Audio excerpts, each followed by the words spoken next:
안녕하세요. 모든 경기 종목을 다루고 있는 토서관입니다. 하루도 빠지지 않고 많은 경기들의 조합픽을 프리미엄 정보방에서 매일 공유하고 있습니다. 참여를 원하시는 분들은 영상 하단 댓글 보시면 오픈 채팅 링크 있으니 문의 주시길 바라며 구독과 좋아요 한 번씩 부탁드리겠습니다. 그럼 이번 경기 정보 시작하겠습니다. 에스파뇰 레반테 축구와 관련하여서 에스파뇰은 라여 원정 패배 이후 홈 경기로 레반테는 지난 경기에서도 승리하지 못하며 리그 최하위에서 벗어나지 못하고 있는 중입니다. 에스파뇰은 라여 원정에서 경기를 잘 풀었지만 승점을 따내지 못했으며 센터백 카브레라의 자책골이 나온 이후 맹공에 나섰지만 빗장을 걸어 잠근 상대 수비를 넘어서지 못했습니다. 그렇지만 시즌 내내 탄탄한 경기력으로 중위권 팀 이상의 모습을 보여주고 있는 중이며 바레와 에레라 등 3선 미드필더들은 어느 팀 상대로도 쉽게 우위를 내주지 않고 있고 토마스는 어느 상황에서든 골을 만들어내고 있는 중입니다. 홈에서 최근 연승 중이기도 합니다. 다음으로 레반테는 오사수나 상대로 모처럼 앞서는 경기를 하였으며 점유율을 충분히 가져갔고 마르티와 프루토스가 위협적인 찬스를 만들기도 했습니다. 그러나 시즌 내내 불거진 마무리 부재가 다시 한번 팀의 발목을 잡았고 모랄레스와 솔다도 등 라리가에서 클래스를 인정받은 공격수들이 포진해 있지만 이번 시즌 결정력은 좋지 않습니다. 레반테는 첫 승도 간절하지만 강등권 탈출을 위해서 원정에서 수비적으로 나서며 역습을 노릴 것 같습니다. 저득점 경기가 유력하기도 합니다. 에스파뇰 레반테 이 두 곳에 있어서 승리에 있어서는 에스파뇰 팀인데 홈에서 레알과 소시에다드 등 상위 팀들을 모두 잡아내는 등 강점이 확실합니다. 라울 대 토마스가 상대 수비진을 두들길 수 있고 엠바바와 히바우드 모론 등이 그를 잘 지원할 것 같습니다. 히바우드 모론 등이 그를 잘 지원할 것 같으며 레반테는 결정력 부재 속에서 다시 한번 패배를 떠안을 것 같습니다.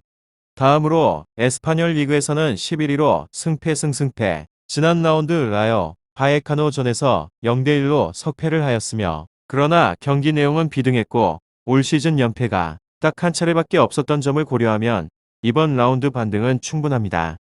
이곳은 홈 2점까지 잘 살리며 안방에서 유독 탄탄한 수비 라인을 자랑하기도 합니다. 주로 포메이션을 활용하는데 홈에서 수비 시작점을 낮추며 볼란치 바레의 영향력을 크게 가지기도 하며 물론 상대 1차 압박에 고전하는 경우도 있지만 그가 중원에서 1차 수비 역할을 10분 담당하며 빠른 전진을 제어하는 효과를 낳습니다. 그런데 다득점 성과는 의문으로 주전 공격수 대 토마스가 리그 3경기 연속 침묵을 지키고 있으며 물론 연계 플레이나 침투에 있어선 기민한 움직임을 가져가고 있지만 해결해줘야 할 때 결정이 나지 않으니 답답한 흐름이 이어집니다. 결장자는 따로 없습니다.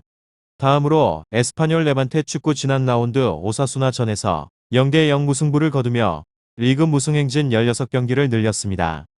전반기에 승수 쌓기가 가능할지 의문일 정도로 경기력이 떨어졌으며 위닝 멘탈리티까지 소멸될 위기 상태에서 선전을 기대하기는 어렵습니다.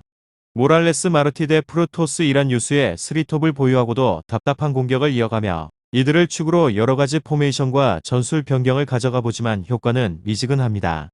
현재 기대 득점 자체가 0.86점으로 리그에서 최하위를 유지를 하며 선수 개개인 퍼포먼스가 떨어지며 제한적인 범위를 가져가고 있고 후방 라인의 지원도 녹록지 않습니다. 그리고 이곳은 후방 라인까지 망가진 곳으로 현재 16경기에서 28실점을 내주며 리그 최다 실점 2위를 기록 중입니다. 플랫을 꾸준하게 활용하고 있지만 선수들의 집중력 부재로 필요 이상의 위기를 맞습니다. 결장자는 따로 없습니다. 다음으로 에스파뇰 연패를 달성했던 흐름이 직전 경기 패배로 주춤하며 홈에서 반등을 시도를 하며 푸아도 엠바르바 측면 조합 중심으로 시도를 하는 전개가 완성도를 유지하고 있는 중으로 지공 상황에서 경쟁력을 발휘를 하며 에레라 다르데 중원 조합의 적극적 공격 가담이 맞물려서 시너지를 냅니다. 최전방 지원 드 토마스의 결정력 유지 또한 강점으로 꼽히는 대목입니다. 다음으로 에스파뇰 레반테 이 두 곳에 있어서 에스파뇰은 최근의 일정에 있어서 실점에 대한 빈도가 높으며 중원에서 수비적 역할을 수행하는 바레에 부담이 크기도 합니다. 더불어서 대체 중원 자원 메리다는 직전 경기 퇴장으로 결장을 하며 중원 대체 자원 메라다가 직전 경기 퇴장으로 결장을 합니다. 중원의 활용 가능한 대체 자원이 마땅하지 않으며 상대 역습의 아쉬운 대응으로 인해서 실점에 대한 가능성은 높습니다. 다음으로 레반테는 부진한 흐름이 이어지는 곳으로 컵대회 일정의 승리로 반등에 성공을 하긴 하였지만 상승세를 이어가지는 못했습니다. 최근에 5경기에서 단 1승에 그친 곳으로 철저하게 수비적 운영을 시도하고 있지만 압박 효율 저하와 함께 수비진 수적 우위 활용 어려움으로 위기를 반복하기도 합니다. 라도야를 중심으로 한 중원의 수비 기여 저하와 함께 클레르트 손 측면 수비진의 경쟁력 저하 문제가 맞물리기도 합니다. 모랄레스 대 프로토스 측면 조합이 선방에 서며 다만 중원과 후방에서 시도를 하는 전진 패스에 섬세함이 떨어지기도 합니다. 측면의 속도를 활용하는 데 있어서 어려움을 겪기도 하며 공격진 집중력 저하로 인해서 직전 경기 유효 슈팅은 3회에 불과하기도 합니다. 이곳은 부상으로 인해서 전력의 누수는 없는 곳으로 적극적으로 교체 카드를 활용하고 있기는 하지만 불안을 잡지는 못하는 상황입니다.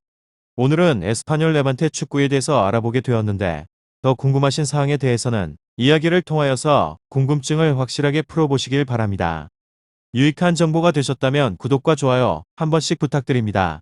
그리고 최종 조합과 정답치는 항상 프리미엄 정보방에서 항상 공유하고 있으니 참고해 주시고 이번 영상 마무리하겠습니다.